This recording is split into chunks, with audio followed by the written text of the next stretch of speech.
Hi everyone. AP PG ECET 2025 సంవత్సరానికి counselling డేట్స్‌కి సంబంధించిన notification అయితే రావడం జరిగింది. సో, ఇదైతే ఎంటెక్ అలాగే ఎంఫార్మసీ చేయాలనుకునే వారికి, కోర్సెస్‌లో జాయిన్ అవ్వాలి అనుకునే వారికి సంబంధించింది. సో, లాస్ట్ వీక్ అయితే ఆల్రెడీ ఒక ఏపీ పీజీ ఈసెట్ 2025 కౌన్సిలింగ్‌కి సంబంధించి నోటిఫికేషన్ రిలీజ్ అయింది. అది ఎవరికనేది మనం చూసినట్లయితే కనుక ఇక్కడ గేట్ అలాగే జీపాట్ రాసిన వాళ్ళు ఎం ఎంటెక్ అలాగే ఎంఫార్మసీ చేయాలి అనుకుంటే కనుక వాళ్ళకి సంబంధించింది last week already notification release అయింది. ప్రెజెంట్ రిలీజ్ అయింది అయితే మాత్రం నార్మల్‌గా ఎంటెక్ అలాగే ఎంఫార్మసీ కోర్సెస్ జాయిన్ అవ్వాలి అనుకునే వారికి సంబంధించింది ఈ నోటిఫికేషన్. సో, ఈ నోటిఫికేషన్‌కి సంబంధించి కంప్లీట్ డీటెయిల్స్ అనేవి మనం చూసినట్లయితే కనుక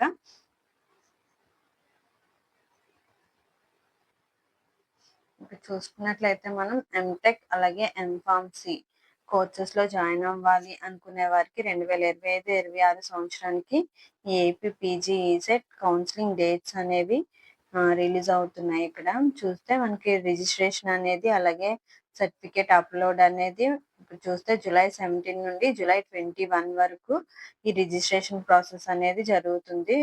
అలాగే ఆన్‌లైన్ సర్టిఫికేట్ వెరిఫికేషన్ అనేది మనం చూసినట్లయితే కనుక జూలై 18 నుండి జూలై 22 వరకు సర్టిఫికేట్ వెరిఫికేషన్ అయితే ఉంటుంది.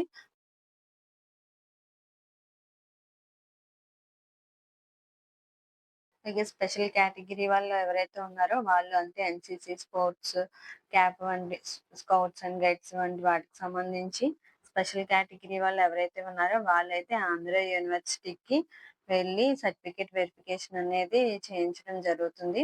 సో, నెక్స్ట్ అయితే వెబ్ ఆప్షన్స్ అనేవి మనం చూసినట్లయితే కనుక జూలై 19 నుండి జూలై 23 వరకు వెబ్ ఆప్షన్స్ పెట్టుకునే ఆప్షన్ అయితే ఇవ్వడం జరిగింది. అలాగే వెబ్ ఆప్షన్స్ ఒకవేళ చేంజ్ చేయాలి అనుకుంటే మీరు కేవలం జూలై 24న మాత్రమే ఈ వెబ్ ఆప్షన్స్ చేంజ్ చేసుకునే అవకాశం అయితే ఇవ్వడం జరిగింది. అలాగే తర్వాత మనం చూస్తే కనుక సీట్ అలాట్‌మెంట్ అనేది జూలై 26కి సీట్ అలాట్‌మెంట్ అనేది రావడం జరుగుతుంది. దానికి సంబంధించిన మెసేజ్ అనేది మీ మొబైల్‌కి రావడం జరుగుతుంది. అలాగే మీకు అలాట్ చేసిన కాలేజెస్‌లో మీరైతే జూలై 27 నుండి జూలై 29 లోపు వెళ్లి రిపోర్టింగ్ అయితే ఇవ్వాల్సి ఉంటుంది. అలాగే మీ యొక్క క్లాసెస్ అనేది జూలై 28 నుంచి అయితే క్లాసెస్ స్టార్ట్ అవ్వడం అయితే జరుగుతుంది. అదే ఇక్కడ మనం చూస్తే కనుక ఇక్కడ ఆన్‌లైన్ ప్రాసెస్ చేసే ముందు అంటే రిజిస్ట్రేషన్ టైంలో అయితే మీరు కౌన్సిలింగ్‌కి సంబంధించిన ఫీజ్ పేమెంట్ అయితే చేయాల్సి ఉంటుంది. ఈ ఫీజ్ పేమెంట్ అనేది నాన్ రీఫండెడ్ అంటే మీరు వన్స్ పే చేసిన అమౌంట్ అనేది రీఫండ్ అయితే అవ్వదు. సో, రీఫండ్ అవ్వదు. కాబట్టి ఈ ఎస్సీ, ఎస్టీ వాళ్ళైతే రూ. 500 ఫీజ్ పేమెంట్ అయితే చేయాలి. అలాగే ఇక్కడ మనం చూసినట్లయితే కనుక ఓసీ, బీసీ వాళ్ళైతే రూ. 1000 ఫీజ్ పేమెంట్ అనేది చేయాల్సి ఉంటుంది. ఫీజ్ పేమెంట్ అనేది క్రెడిట్ కార్డ్, డెబిట్ కార్డ్ అలాగే నెట్ బ్యాంకింగ్ ద్వారా మీరు ఫీజ్ అనేది పేమెంట్ చేయాల్సి ఉంటుంది. మీరు ఫీజ్ పేమెంట్ చేసిన తర్వాత అయితే కనుక ఆ ట్రాన్సాక్షన్ ఐడీ అనేది మీరు నోట్ చేసుకోవాల్సి ఉంటుంది. స్పెషల్ కేటగిరీ వాళ్ళు ఎవరైతే ఉన్నారో ఇక్కడ మనం చూసినట్లయితే కనుక స్పోర్ట్స్ అలాగే పీహెచ్ అలాగే NCC, cap, Bharat scouts candidates వాళ్ళు స్పెషల్ కేటగిరీ వాళ్ళు ఎవరైతే ఉన్నారో వాళ్ళైతే ఆల్రెడీ నేను చెప్పినట్లు ఏయూకి అయితే మాత్రం ఆంధ్ర యూనివర్సిటీకి అయితే మాత్రం వెళ్ళి వారి యొక్క సర్టిఫికేట్ వెరిఫికేషన్ అనేది చేయించాలి. సో, ఈ సర్టిఫికేట్ వెరిఫికేషన్‌లో పీహెచ్ కేటగిరీ వాళ్ళైతే మాత్రం వాళ్ళకి 40% డిజబిలిటీ ఉంటే వాళ్ళు దానికి సంబంధించిన సర్టిఫికేట్ అనేది వారు మెడికల్ బోర్డ్ నుంచి వారు తీసుకొని ఆ సర్టిఫికేట్‌ననేది సర్టిఫికేట్ వెరిఫికేషన్ టైంలో అయితే సబ్మిట్ చేయాల్సి ఉంటుంది. అలాగే క్యాప్ కేటగిరీ వాళ్ళు ఎవరైతే ఉన్నారో ఇక్కడ ఎక్స్ సర్వీస్ మెన్ ఎవరైతే ఉన్నారో వాళ్ళు సర్వీస్ సర్టిఫికేట్ ఇష్యూడ్ బై జిల్ సైనిక్ వెల్ఫేర్ ఆఫీసర్ అలాగే ఐడెంటిటీ కార్డ్ అలాగే డిశ్చార్జ్ బుక్ ఫర్ వెరిఫికేషన్ ఇవైతే వాళ్ళు సర్టిఫికేట్ వెరిఫికేషన్ టైంలో సబ్మిట్ చేయాల్సి ఉంటుంది. అలాగే ఇక్కడ ఎన్‌సీసీ స్పోర్ట్ కేటగిరీ వాళ్ళు ఎవరైతే ఉన్నారో వారు కూడా వాటికి సంబంధించిన సర్టిఫికేట్స్ అనేది వాళ్ళు ఆ సర్టిఫికేట్ వెరిఫికేషన్ టైంలో సబ్మిట్ చేయాలి. అలాగే మీరు ఏమేమి సర్టిఫికేట్స్ అప్‌లోడ్ చేయాలి అనేది చూసినట్లయితే కనుక ర్యాంక్ కార్డ్ లేదా హాల్ టికెట్. ర్యాంక్ కార్డ్ మరియు హాల్ టికెట్ 2 కూడా మీరు అప్‌లోడ్ చేయాల్సి ఉంటుంది.